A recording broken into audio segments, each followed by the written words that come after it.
YouTube, what's the deal? This is the big face trucker coming at you. I know I haven't been making no videos lately. And just being busy and everything with this authority thing and everything, and dealing with this company that I'm with, it's been a little bit habit, and going through the other crap that's what comes with it. So other than that, I know I haven't been making no videos or nothing like that. So I figure I'd just check in before I go the rest this evening.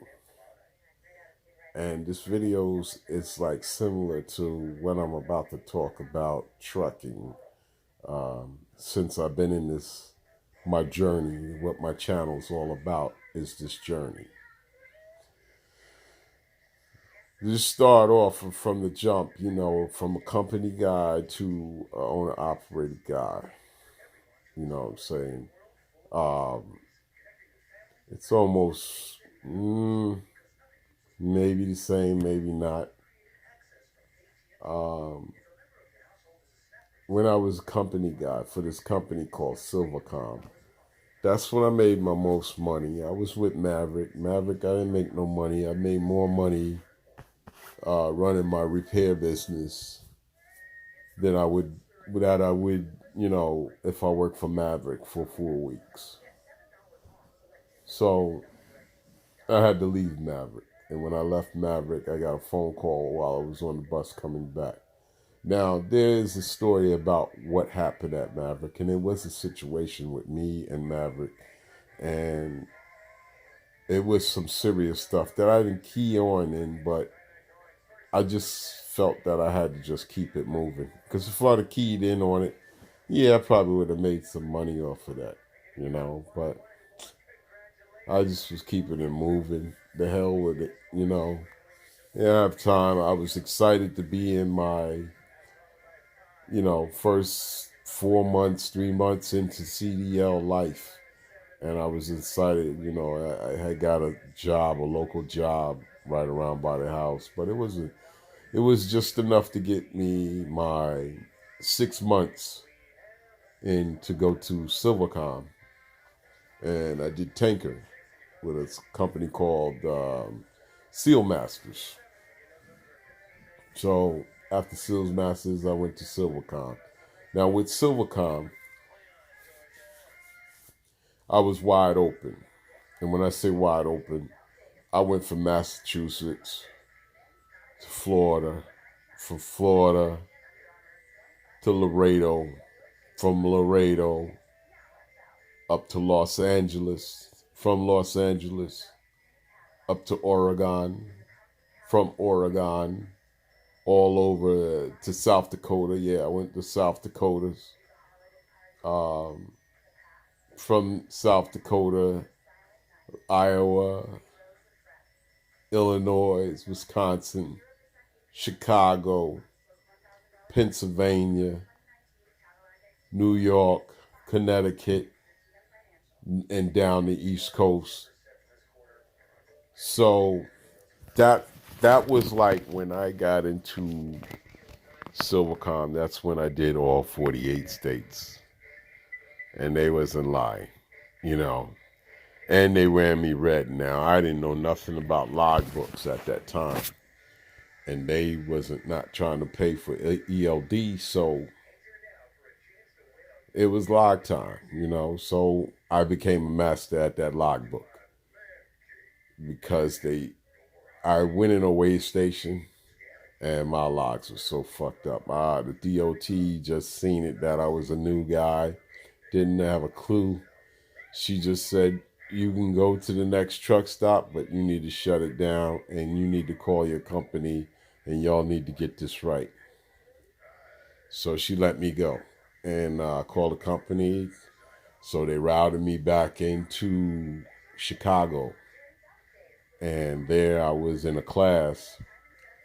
And so it just so happened somebody taught me in there. And they taught me the right way. They taught me the shortcuts. They taught me everything about the logbook itself and how I needed to have it filled out and how I needed everything done. as far as for the DOT not to say a damn word. And that's how good I was with logbooks. So when I went to this ELD, it's a piece of cake now. Shoot, it's much easier, you know. So like a dummy, I could have stayed there and saved up for my own truck cash. For my own truck cash. And I wasn't thinking, I was thinking Snyder, and I went towards Snyder owner operator program, and I went in there and I wind up entering Snyder, which is I think, man, and you know, for a new guy to get me in, yeah, I knew I was stepping in to dance with the devil, but I didn't think I was going to be dancing with the devil like this. You know, lots of meddling in your business, not concentration on what you're supposed to do for them, and that's it. You know, I joined the fucking maintenance plan, which I shouldn't have joined, but I didn't have a clue. It was something that they made you feel like you had to do it. And, you know, the slick shit about it, you know, that's another damn video. I'm telling you, that's another damn video. And when I do this video, I want to critique that video all the way from beginning to end and what the problems that I went up against as far as dealing with Snyder Finance.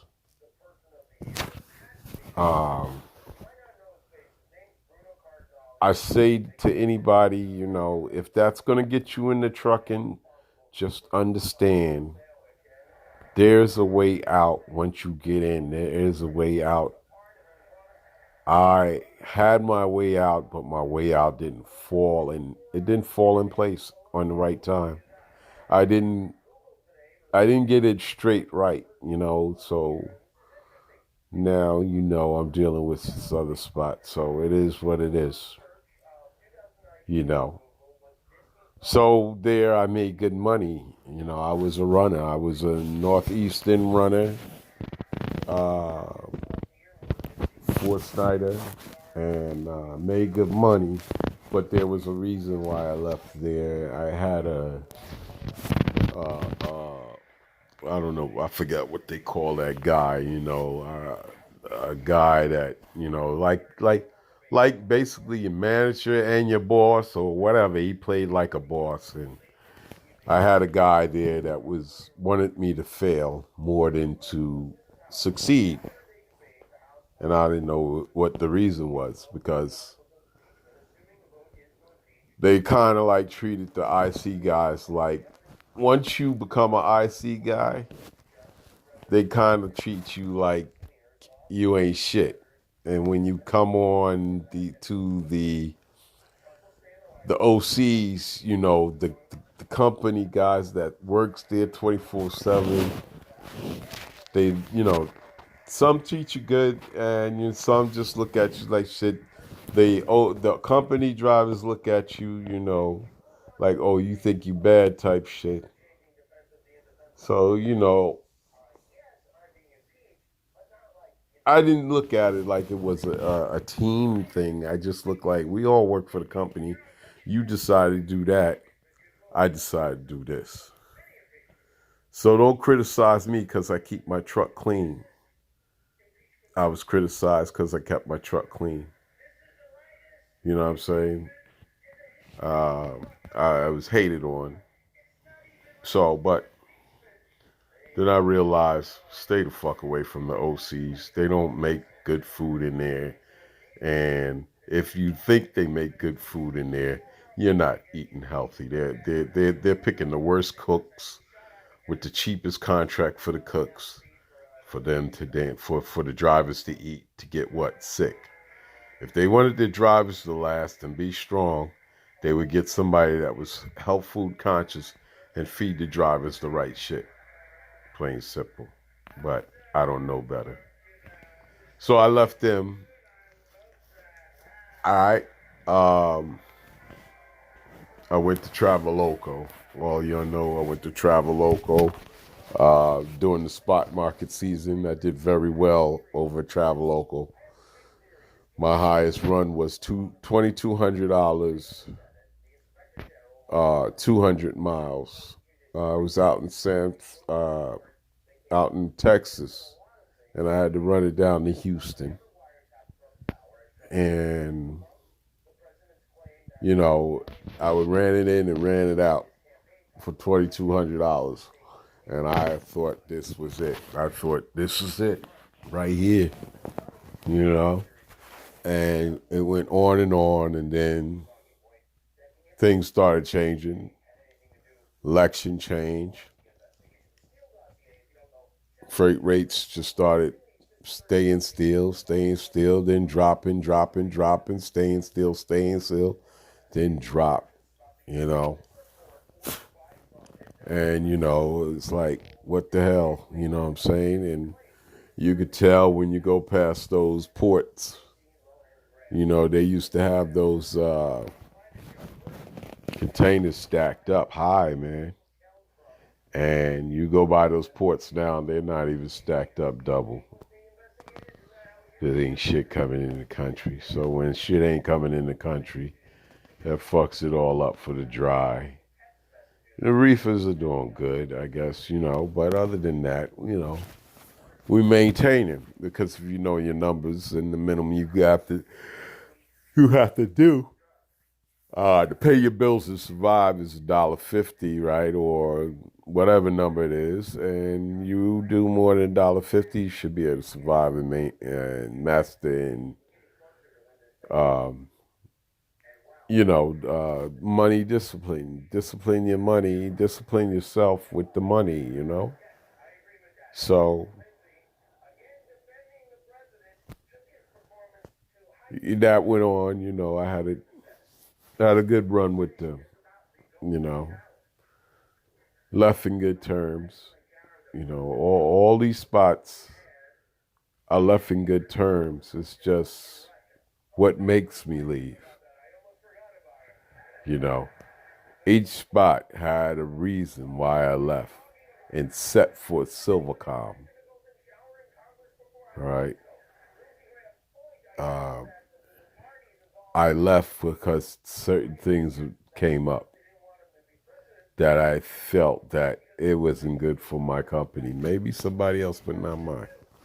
And that's usually the case when cats be starting to job hop and stuff like that, you know, like the oil field, oil, your oil well goes down. Next thing you know, you jump into the next company.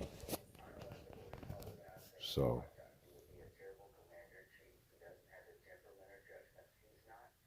that's the deal. So I mean, I could make this go on and on and on, but get to the point of running your own truck and everything. And what pisses me off about trucking, all right? This is what pisses me off about trucking. And you know, we out here doing what we gotta do to feed our families and stuff like that. I think we take the major course of the risk of moving freight, all right, and we don't get paid for that major rate of risk. Now, there's some drivers out there that's getting paid good. I know it is. It's the quiet ones, but I know it is out there.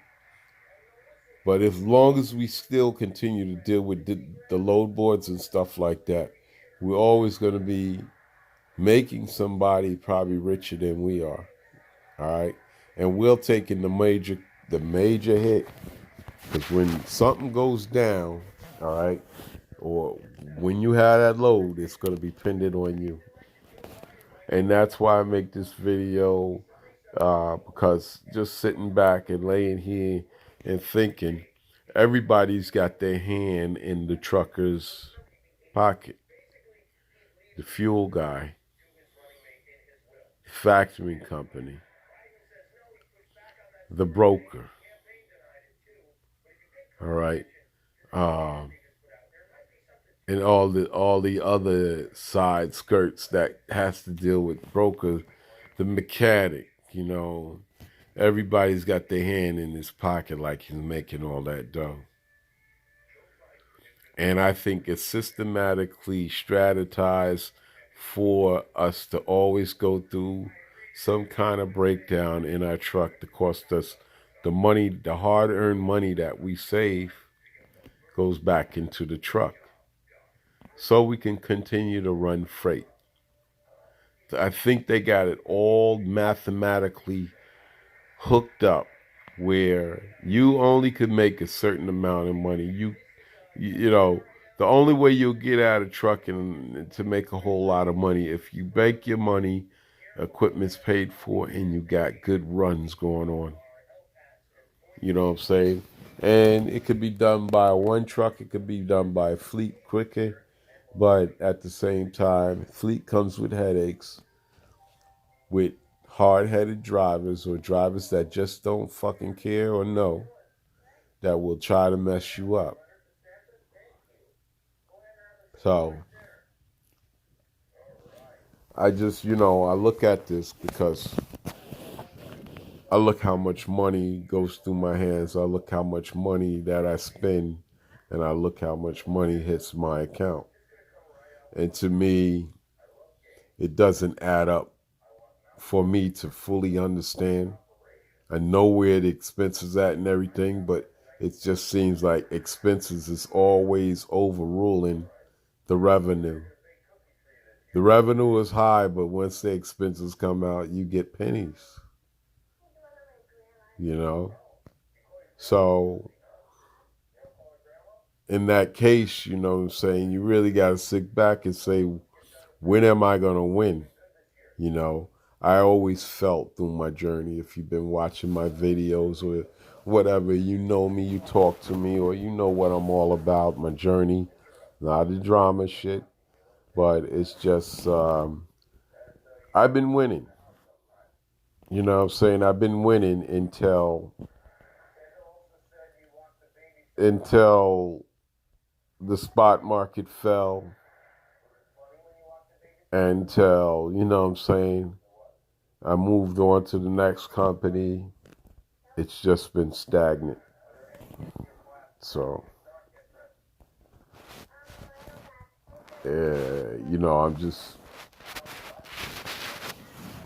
I'm happy that, I was sometimes contemplating saying, turn it all in because you see what it's all about. The profit is not as high as much as money that you make. There's drivers go around and say, "Oh, I made 5,000 a week," but that's without taking out your fuel and your insurance and your maintenance and you know what I'm saying, and your taxes and everything. By it's said it's done, man, I'm telling you, you'll be right down to 2,500. I looked at the numbers, a driver might spend somewhere, you might go about for the week, if you really rolling, to hit 55, 6 grand, oh, your expenses is gonna be at least 25. All right. 25, maybe 28, 27. So we're around in that area. And you're gonna wind up with, the rest. You know what I'm saying? So how, that's just trucking to me, and when I sit back and look at it, I'm like, man, the sacrifice price is not in there. You know what I'm saying? Being away from home, the life risk is not in there. That's three things. You know what I'm saying? The style of living that you have to live, living in the truck and, doing things that you don't normally do in your home, you know. So where does it come in play? There's guys that's getting paid for that and don't have to This is, this has always been my thing. It's always been that there's a guy out there that's actually running no more than 200 miles, all right? And he's making damn near $1,000 a day. And he's doing it all over and over again. And actually, he's home every day. I just believe there's something like that going on. I'm thinking a guy, you know, I talked to a guy, he said he used to own trucks. He got a contract with Niagara, and he had 3 drivers go down there, and he would get paid $500 for them drivers just to run local runs and drop loads off. He'll pay those drivers $150 a day. You know what I'm saying? I'm thinking there's deals like that, but nobody's really speaking about it because they don't want. They think the competition is real out here. Brokers play it to be real. They make you bid on shit. You know what I'm saying? And they play that role on loads that really suck. But if you find the right person that wants somebody to do a carry, he'll say, well, I got 2 or 3 other carriers doing the same run. I need more stuff going out that way. So yes, I'm willing to bring on another carrier. What is your bid? You know what I'm saying? And that's where you know you're in. But you don't want to underbid yourself. You don't want to overbid yourself. So before you get to that point, know where you're going in. You know what I'm saying? And all this stuff right here is not because I know trucking, because I just know how to damn do it as far as business wise. You gotta know.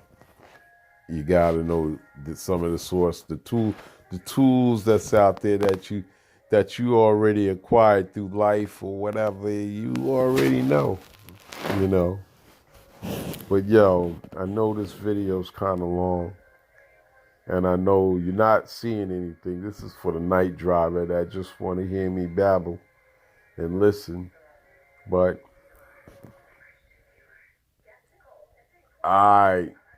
since the spot market and everything dropped, I was really wanting to get out and do something else. Become a company driver. Don't worry about the headaches that I got now. You know, uh, that's the easiest thing to do, really, to bail out. But hang in there, and you'll see the fruits at the end of the path. Plenty of other truckers I talk to say, hey, get your head out of your ass or whatever, and get out there and run, because you used to do the shit. Why'd you stop? You ran hard for other people. Why you can't run hard for yourself? You know, and that is a key thing right there, you know. You went all the way in these spots, Oregon and all that, for somebody else. But imagine if you did it for yourself. You were driving. You know what I'm saying? You drive. You get out there and drive, and you knock it out. You do your 650 or 667 miles a day. And you get out there and you run. So why not do it for yourself? And that's how I've been thinking. But everybody knows the tragic that hit me during trucking, and that's another video when I be able to sit and actually speak about it. You'll know what I'm talking about. But yo, I don't want to waste your time. I figured this is a late night moment, a late night video, and it's just something me just checking in. This is not all about what you have to look at your phone. It's just something to listen to, you know, uh, and that's about it. But yo, I hope everybody's peace out there and everybody's safe and they're not up in this snow and sleet getting messed up there. That's about it. Um, and I'm hoping everybody's just safe. That's all. I said that again, but it's crazy now. A lot of stuff is going on in the United States, so it's crazy. Hopefully, it get back running smooth and everybody's making money again. You know, it is what it is. But look, Big Face Truck is signing off. Y'all hold it down. Peace.